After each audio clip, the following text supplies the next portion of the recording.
Alright, thank you all for coming. Thank you all for coming to this artist talk by Emily Duval for her solo exhibition titled In Digital Elysium, Architectures of a New Reality.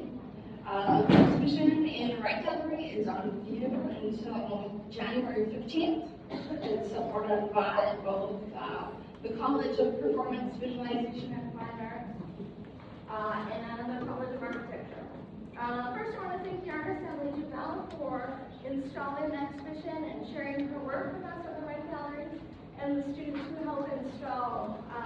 So special thanks to student workers Sundo Salarifi, Ronaldo Yanez, and our two museum studies interns, Stacey Sanchez and Katie Miller.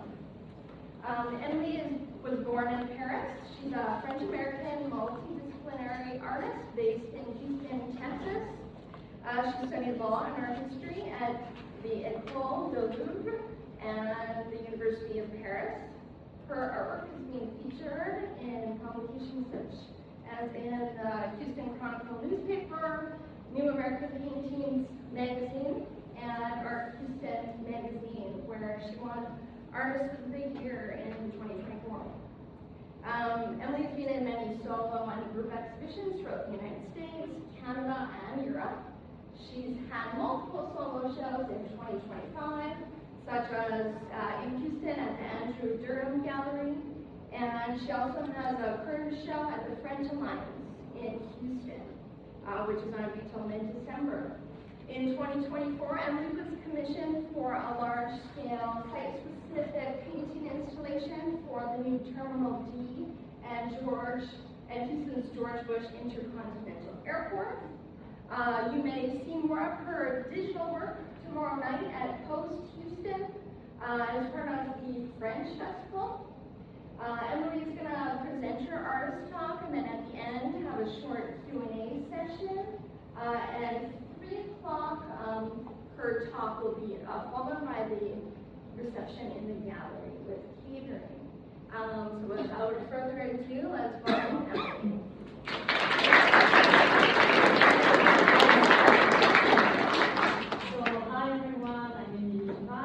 Don't hesitate to raise your hand, so if you don't understand something I'm saying, because I know I have a strong accent.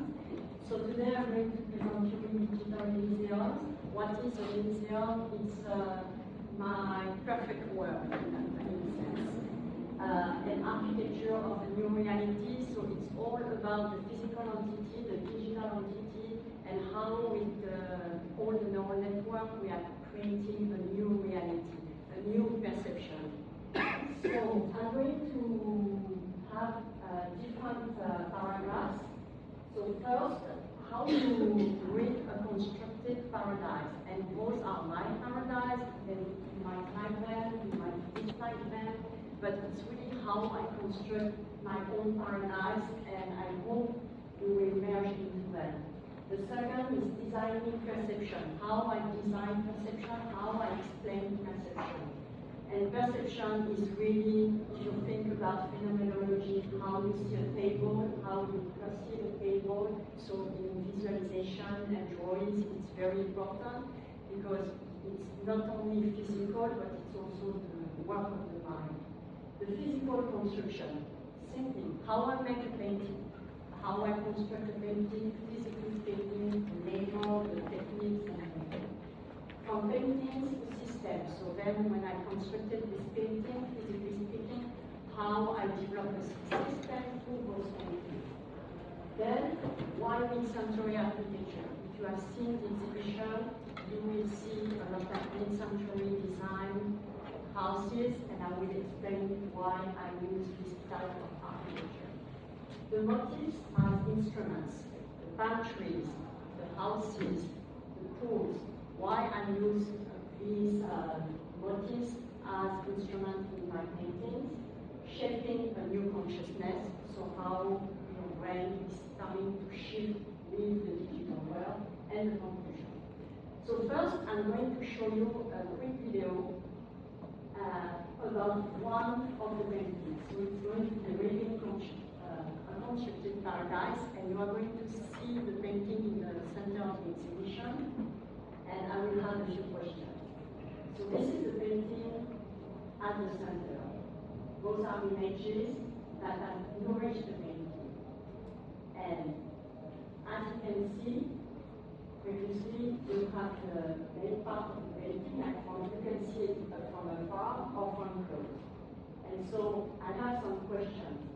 Which part for you reveals what is the reality, the handmaker, or the digital part? How do you see it? Like when you came to the exhibition, and you can answer, there's no right or wrong answer. How did you see the work? Did you think it's more digitally made or human brain made? Anyone, someone want to say? And there is no right or wrong. I think the really clean lines that are seen throughout your paintings make me feel like it's almost digital but with physical aspects. Yes. Anyone else? I think the way you like layer texture and color seems very like intentional, like as an artist. So like not digital. Like even though it looks really clean, I feel like it has organic elements. Yes, because it's human made. Because I made it. So and what did you see first when you entered the exhibition? You saw more like landscapes or more the small details inside the painting? Who wants to say something? What did you see first? You come inside, it's like, think about when you go inside a room, what do you see? Like what, and for the exhibition, what did you see? The colors mostly was really bright. That's the first thing I noticed. Okay, so it opened the room for you with the colors. And what else? Simplicity. Yes. And how did you feel? Good or bad? Nice. Yeah, Sorry, pleasing to look at. Yes. And I saw the contrast between those organic shapes and like the very angular lines. Okay. So you see, everybody has their own vision. Someone is attracted by the colors. You are more attracted because you told me twice the biological element in contrast with the clean lines. You said like more the clean lines, the silliness of the clean lines. So everybody has a different perception, and it's what I wanted to settle, like how we perceive things. And does anybody felt some distraught, something uncomfortable when you came in? I would say even though the photos are like a fantastic like it is very much kind of just like nostalgic, almost looking unreality. It's just like there's definitely the uncomfortable element comes from like looking at the image, and it's just like the colors aren't natural, and it just like creates that feeling that of the familiar, just very altered. Yes, yes. It's like it seems to be serene, but if you dive deeper, it's not really. Yes, on the back of my t-shirt. well, so what felt really interesting is that at first glance, it's like you get to capture the general and overall form of the building.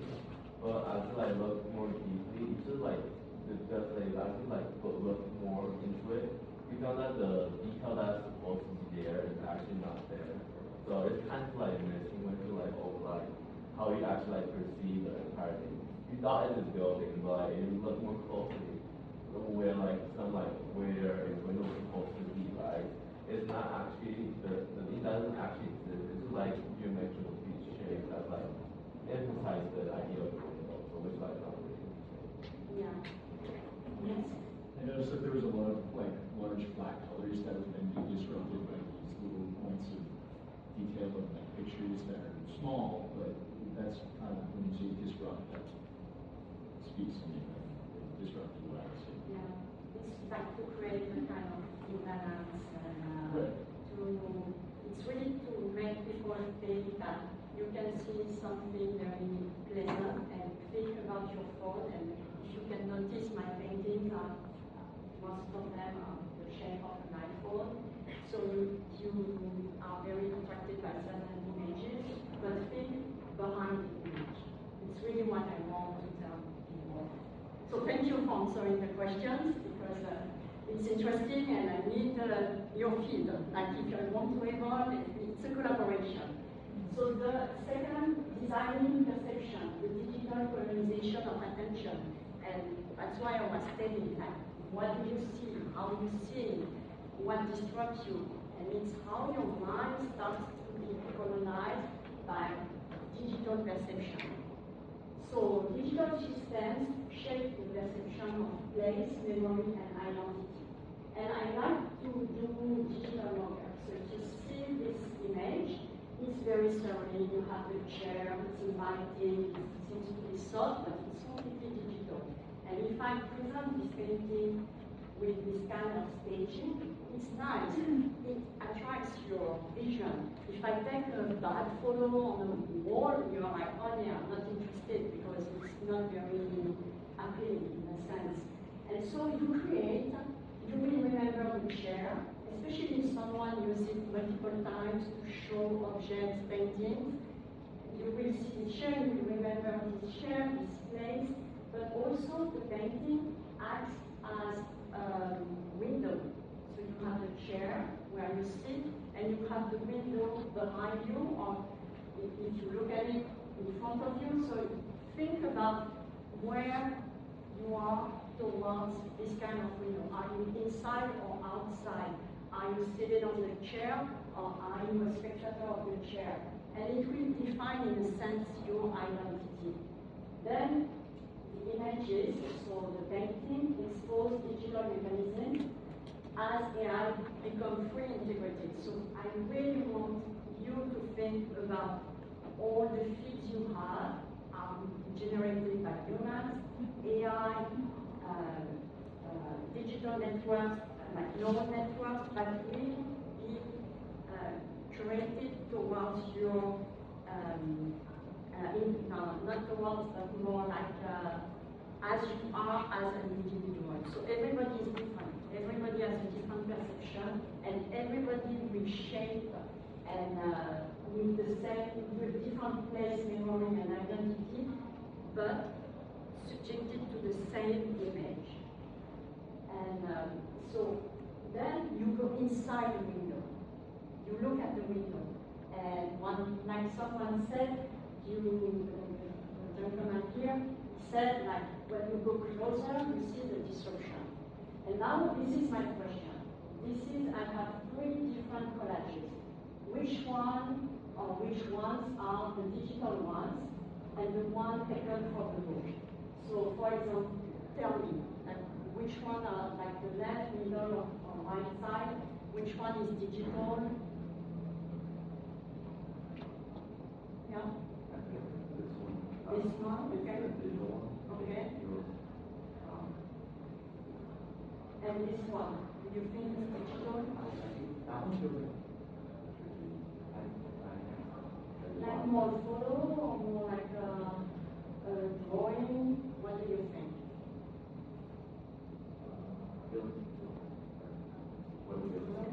Yeah, you can say like it's so this one is definitely digital, and I asked, so I use ChatGPT, the extension DALL-E, to do that, and I asked, because now a lot of artists are against AI and are telling it's fake and everything. I think it's more a collaboration, and it's very important to collaborate with it and with the prompt. It's the prompt. You are the prompt, in a sense. It reveals who you are, and you collaborate with the machine. And if you reject it, you won't be able to, I think, in the future, to understand and to work with it. And you can't avoid it. Like everything, like every art now, instead of hiring someone, the companies are going to use AI because it's way cheaper, it's way faster. If you need like a shot for your face to apply for a job, AI can do anything. And I don't talk about it like to disrupt completely your face, but more like to be productive. It's a matter of productivity, it's not against you. it's just productivity. So I think as artists, we need to work with it instead of rejecting it. And so, and the prompt, so it's the only communication you have with this machine who was generating data from humans. Don't forget, it's over humans, so it's a community. I asked it, okay, build a CD generated by, to survive with electricity, like an electric town, with some guardians. And the guardians are like spaceship drones. For me, like I asked for drones, it gave me some spaceships. And it looks like a refinery, like something not very pleasant. But it's then, when you look at the image that I scratched, also I work on the image and scratch it like almost a rain. You can find those kind of sceneries outside. And then this one, you were right, it was not a photo, but it's taken from an ancient book written in 1835. So it's a French guy.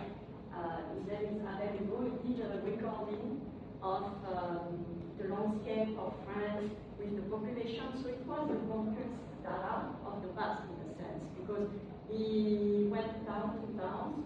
He did some drawings, and then he asked the population how many inhabitants, things like that, and he compares everything in the book. Like, you can have the data online. And then this one is like an idealistic CD made by Delhi, which is quite like, it was much nicer, and I used drawing to make it more hard to observe, like very, like almost something which is unattractive, when at the beginning it was something very pleasant for the eye. So it means like, okay, the AI gives you a photo, but you can describe the photo. You are the master of the photo in a sense. So this is perception, and my perception is studied through paintings, collage, and animation, like you saw previously, the collages, the paintings, and you will see it after. Mid-century architecture, like you can see here, also digital mock-up, very appealing, in a perfect place, and you can see the painting from close and from far.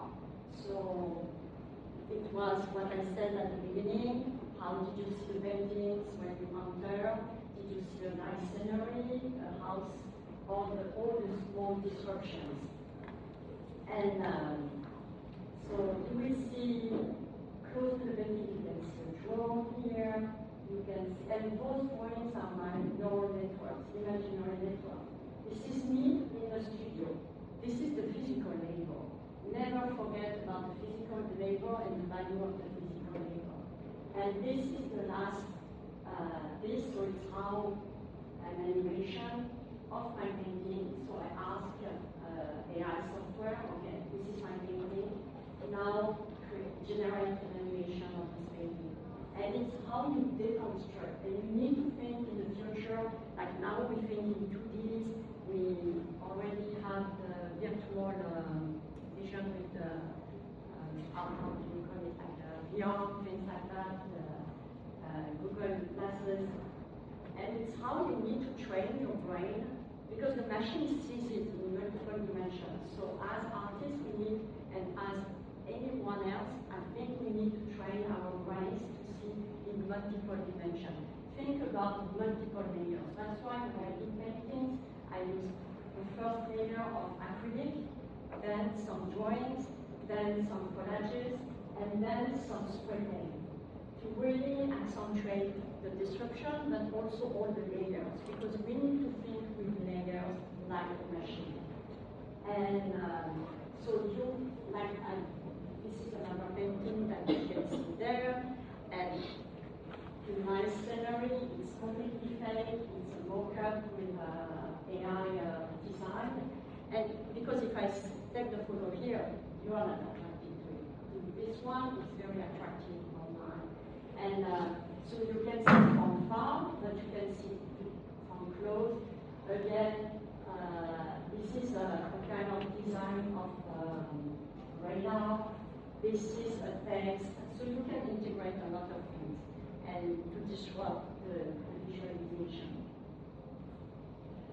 Then I want to do a live example, how you visualize things and how things are symmetric. So if you, when I live in Houston, I asked the government, okay, give me the road to College Station, Texas A&M. It gave me 3 different roads, and I took for the productivity the fastest one. And you need to think each time you go somewhere, so you are an entity. Each time you ask Google Maps to go somewhere, it will curate the road for you. Are you someone who is more like to see the scenery, who doesn't really care about the time, or are you someone who wants to be really productive? And you need to think about how the machine curates your road, how the machine curates your, in a sense, your what you desire, but also your visualization. Because if you take the same road, the optimized one, you will see one scenario. You will never see this scenario. So your visualization is completely different from the guy who's taking the road here and here, because it won't be the same. Also, the traffic won't be the same. So your perception is going to change. And who did that? Google Maps. And what I wanted to do is to give you this example, because the paintings are the same. Who are you? How do we want you to be creative?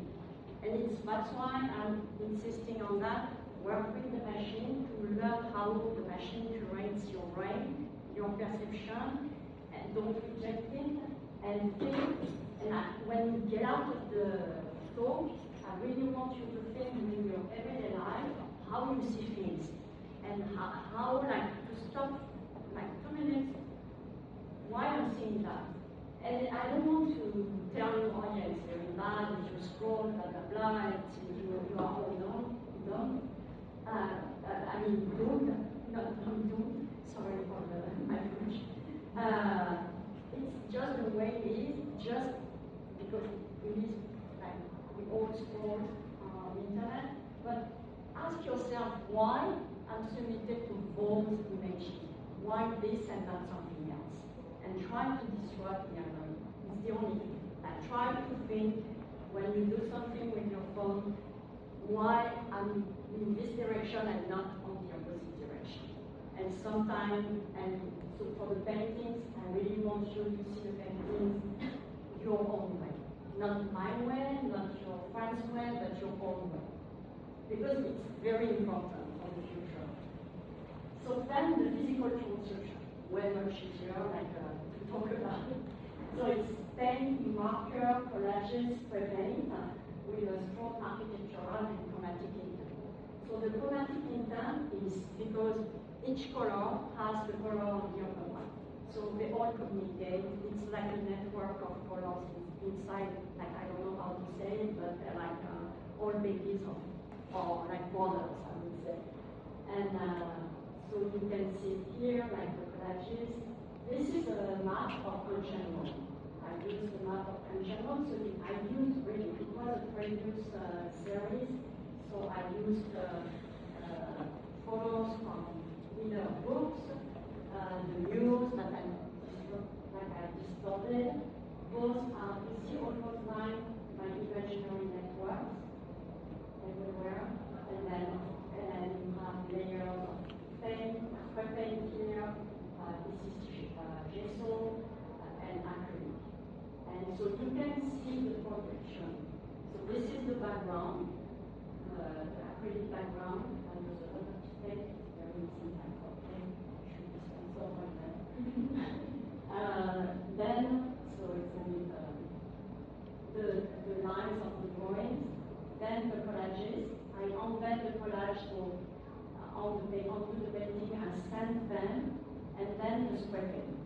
So it's really all the layers. And those layers are really for you to think really layers. So you see the painting, the flat surface of the painting with layers of different materials.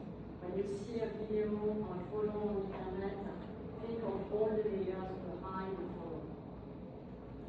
And so the collages are when it's shift, and it's also, as I use daily, it's a negotiation with the prompt. You need to use the prompt, it's like you negotiate with the machine. Oh, give me that. No, you didn't do that. I want you to do that. Like, it's a communication. And also, AI gives you things like you want to let it do some kind of work to see her visualization, because it's all the data compiled by others. It's not the machine. The machine doesn't have like a consciousness. It's like all the data of others. So it's like, I would say like a tiny percentage of consciousness of every human who gave the data, and then it's mixed, and then the machine gives it to you, and you communicate with it, and you use your own consciousness with the prompt. And then from paintings to systems. So across multiple series, the work examines how image, attention, meaning, and psychological states. So this one is an older series that was exhibited at Patrick Museum in Montreal, and it's more, you will like it because you have the biological.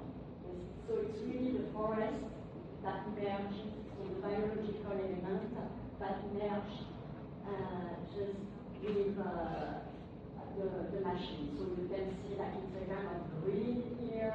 When you have an empty space on the computer, you have a grid, and I merge the grid with the kind of weird forest scenes by like I mix the forest from photos, AI, and it's like a web of networks.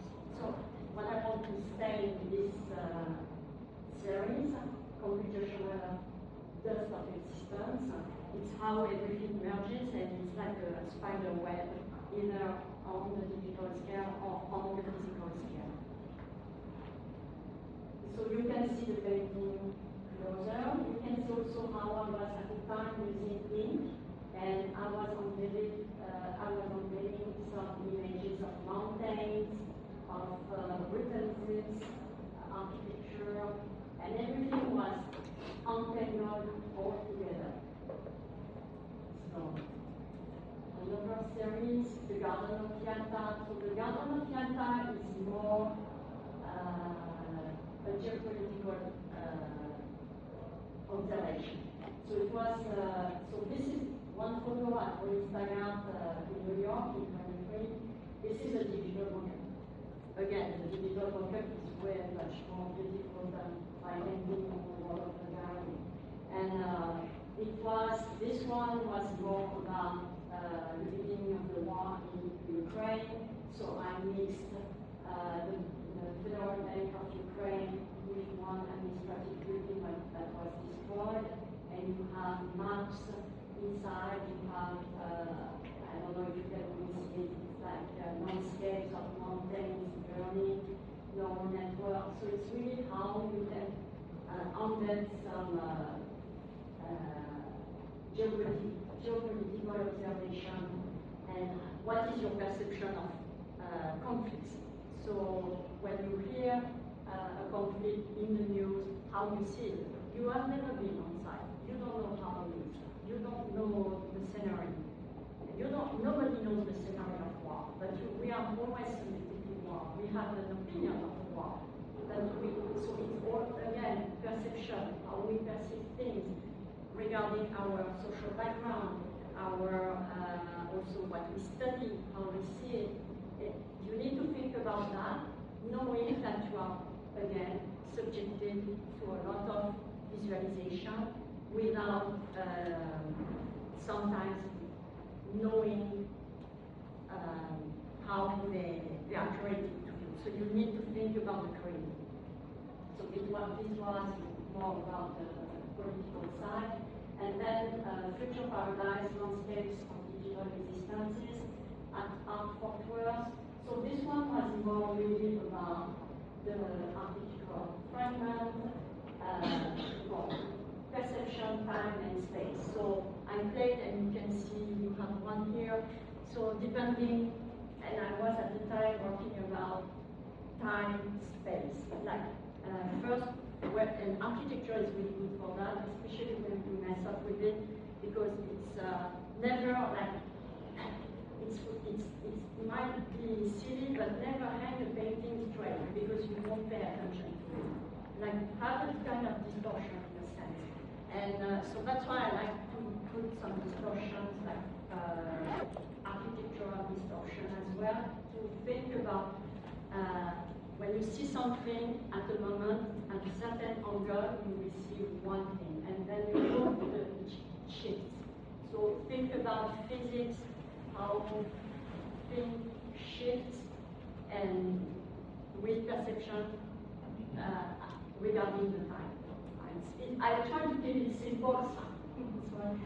So and stop me if you get lost, or if you have any questions at the moment, because ask the question at the moment, because it will be more relevant for everyone. So don't hesitate to stop me. And this one, the last one I've done at Entrepreneur Gallery, so that was last summer, landscapes of digital systems, so in summary. And this one, I wanted to take the full wall, because again, some people, what do you see with this wall? What strikes you before I say anything? Yes, yes. So it's like a continuum of paintings. Yes. That catches my eye, kind of painting where different teams essentially compacted into more simple design. Yes. Something else?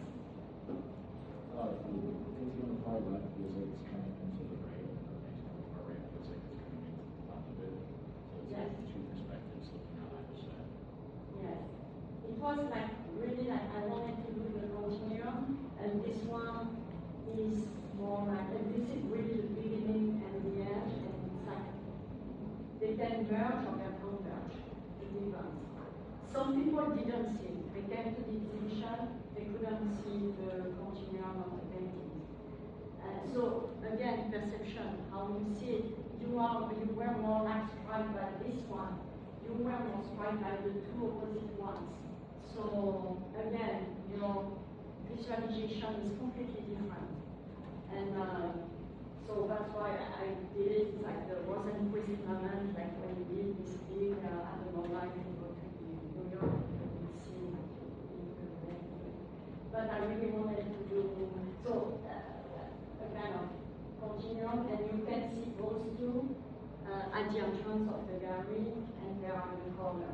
So I completely changed the scenery. Also, if you create art, try to change to make them, I would say, versatile, not just constrained in one position. It's really important. Not only when you hold them in a certain position, but also always think about the viewer to be able to see multiple angles, multiple stories, because it creates new stories. Again, and this is, I wanted to show you the techniques, then back to digitalization, like animation. And so for this one, I exhibited in the white note.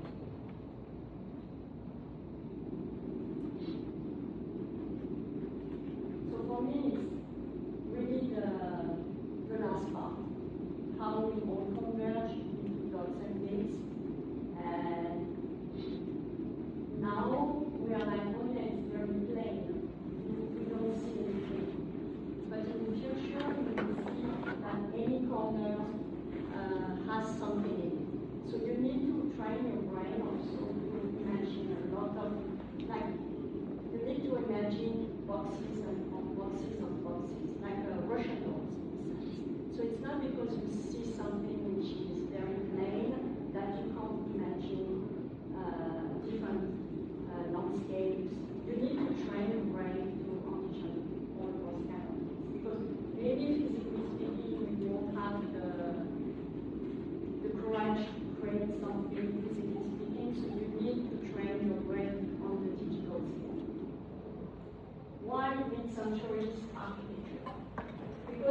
very serene, it's nice, but we don't want to go downstream. This is one photo downstream.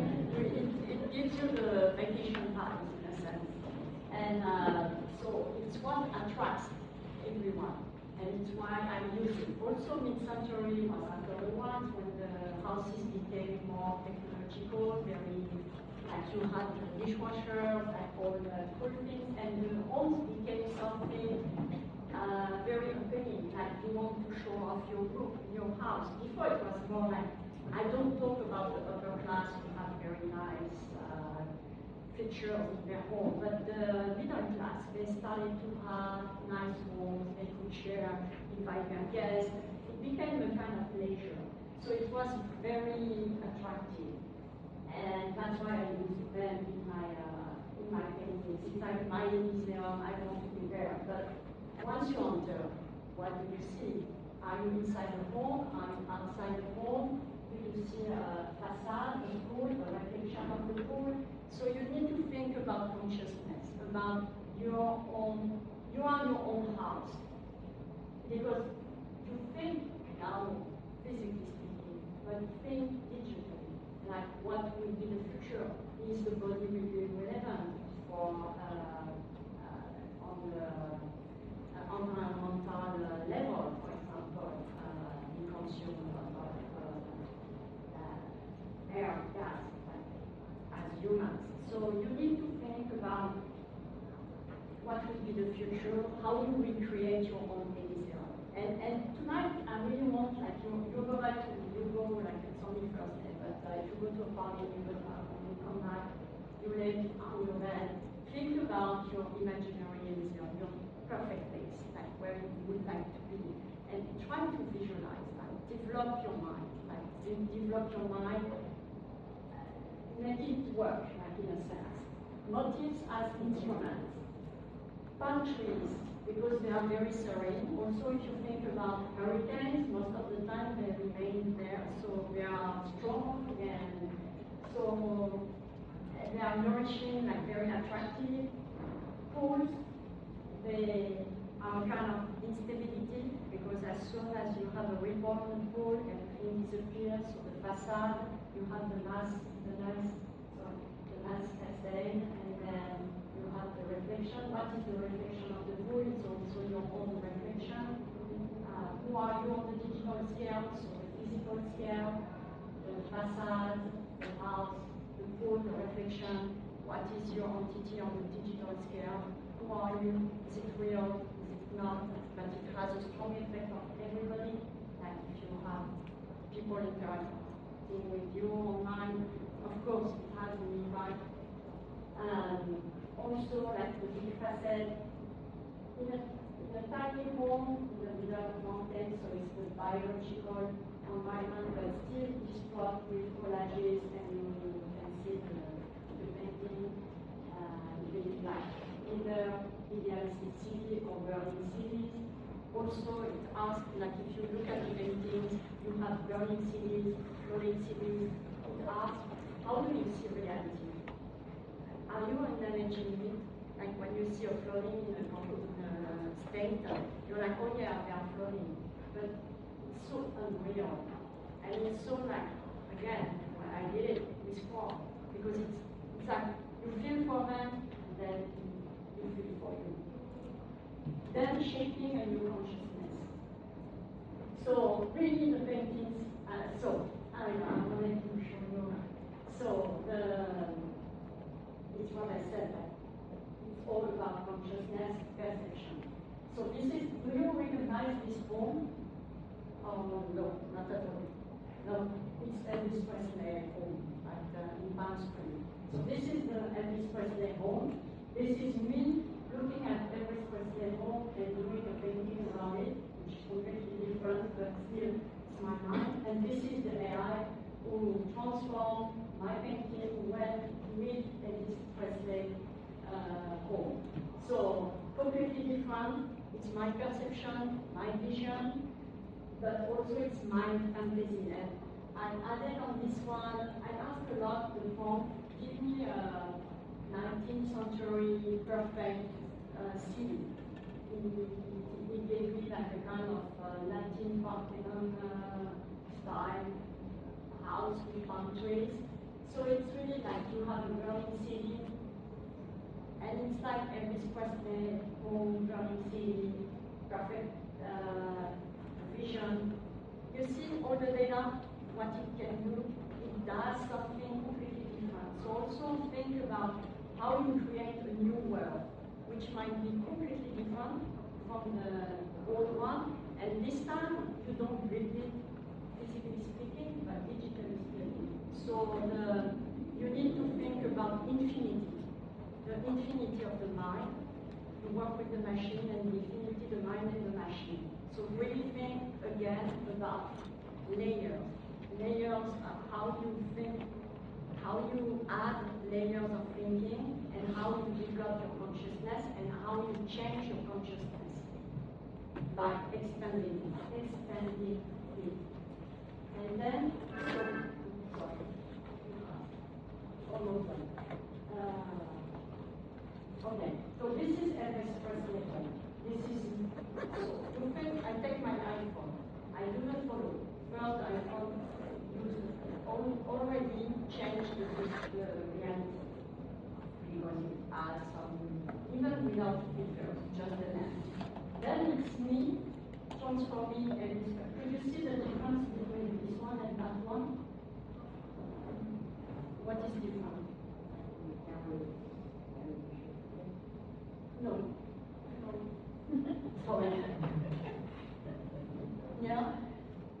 This would see like through the height of the trees, but the perspective is slightly like, we transformed it like slightly.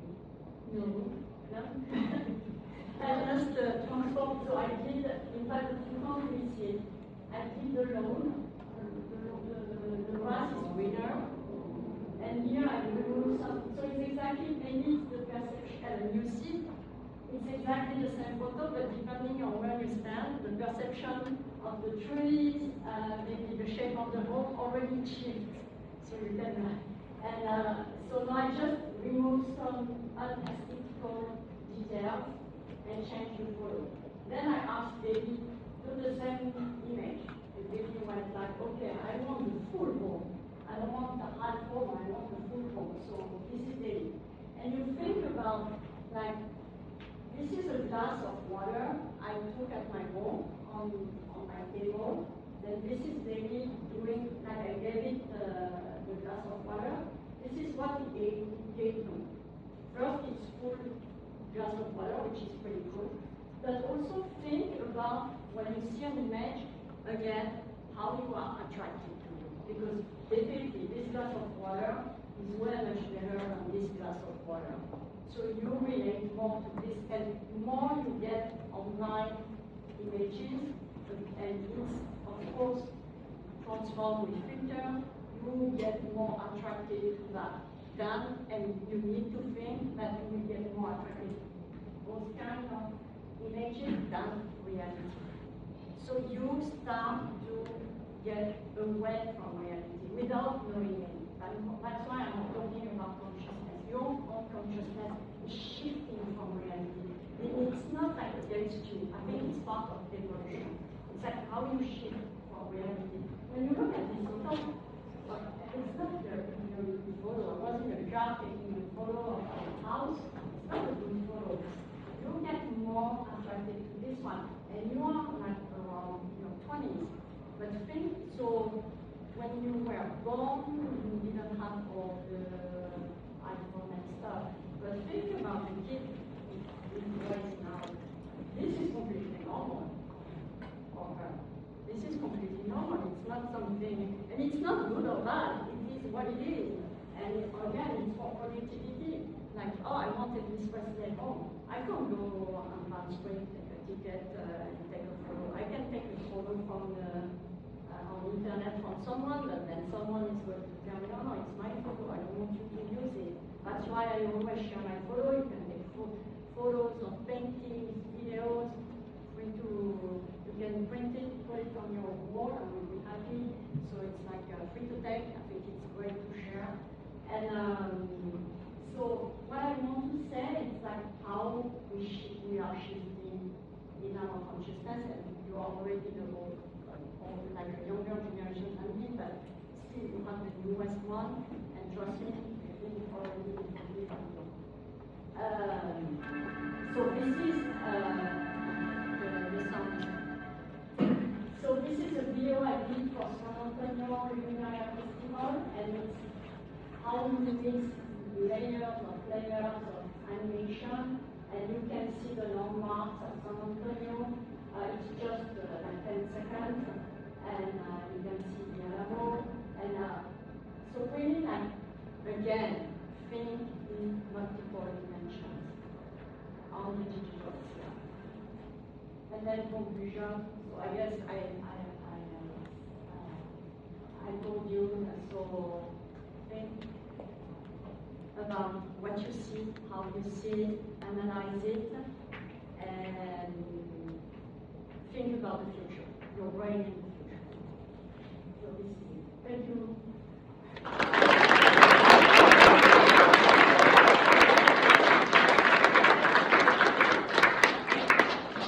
All right, we have time for just one question. Raise your hand and then just find Emily in the gallery during the discussion. We're here until 4. Stick around. Anybody have a question for Emily right now, or do you prefer to ask her in the gallery during catering? Okay. I was just thinking, like, with the upcoming like AI tools and how artists should like integrate with this and be able to thinking like another dimension nowadays. It seems like AI goes around like you said earlier, it's like just bits and pieces of like all of like the humanity. When you say that dimension kind of explores like the human condition, just through a machine that kind of takes bits and pieces from everywhere. Yeah, and so yeah, it's collective in a sense. Like what we want to know exactly. I was just wondering, like, what do you say, like these dimensional, like these dimensions you explore with the AI or digital tools in the art? What do you say that? Yeah, I'm not sure what it is that outside. No, it's you think about the machine, so it's multiple, it's data, just data, and we give it data or like constantly feeding it. And so when you use the AI tool to do something, it's a completion of data, knowing your own prompt, your input, it's the prompt. So it creates something which is like, I would say, it depends on how you interact with the machine, but it's like a communion plus you. I don't know, and you really need to visualize. If you need to visualize, like you will have also like for the multiple dimensions, VR. Like deconstruct not only the visualization but your thinking. I'm sure it's a bit complicated. I don't know if you understand. That's perfect. Sorry. I know you could. No, it makes sense. Okay, well, that was really interesting, and as a reminder, you can see more of Emily's work. In addition to the WRIGHT Gallery, you can see her work at the French Alliance in Houston, and then also tomorrow night at Coast Houston, so downtown Houston, for the French Festival tomorrow night. So we're really pleased to have Emily's work, and we thank you for sharing it with us. So let's all move to the gallery and enjoy the work until 4.